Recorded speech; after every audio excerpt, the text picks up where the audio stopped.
Hi friends, இன்றைக்கி snacks தான் செய்ய போகிறேன். பேனில் ஒரு கப் அளவுக்கு முழு பச்சைப்பயிறு சேர்த்துட்டு நல்லா வாசனை வரணும், செவந்து வர அளவுக்கு வறுத்தெடுத்துட்டு அதை ஒரு தட்டில் கொட்டிட்டு ஆற விட்டுறலாம். அதே பேனில் 10 பாதாம் முந்திரி சேர்த்து வறுத்தெடுத்துக்கலாம்.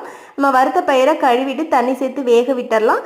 நம்ம வறுத்த பாதாம் பருப்பு முந்திரி ரெண்டையுமே அரைச்சி எடுத்துக்கலாம். இப்போ வேக வச்ச பயிறு 3/4 பாகம் வெந்ததும் தண்ணியை வடிச்சிட்டு சூடு ஆறுனதும் மிக்சி ஜாரில் சேர்த்துக்கலாம். சேர்த்துட்டு நல்லா அரைச்சிட்டு வந்து அதை ஒரு பெரிய அகலமான பாத்திரத்தில் மாற்றிட்டு அரைச்ச பாதாம் முந்திரியையும் சேர்த்துக்கலாம். அரை கப் அளவுக்கு துருவன வெள்ளத்தையும் சேர்த்துக்கலாம். அரை கப் அளவுக்கு தேங்காய் துருவல் சேர்த்துட்டு அரை டீஸ்பூனுக்கு ஏலக்காய் பொடி சேர்த்துக்கலாம். 1 டேபிள் ஸ்பூன் அளவுக்கு நெய் சேர்த்துட்டு எல்லாத்தையும் ஒன்று போல் கலந்து விட்டுடலாம்.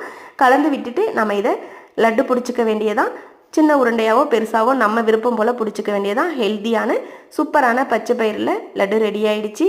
விரும்பி சாப்பிடுவாங்க, நல்லாயிருக்கும். ட்ரை பண்ணி பாருங்கள். வீடியோ பிடிச்சிருந்தா லைக் பண்ணுங்கள். நன்றி, வணக்கம்.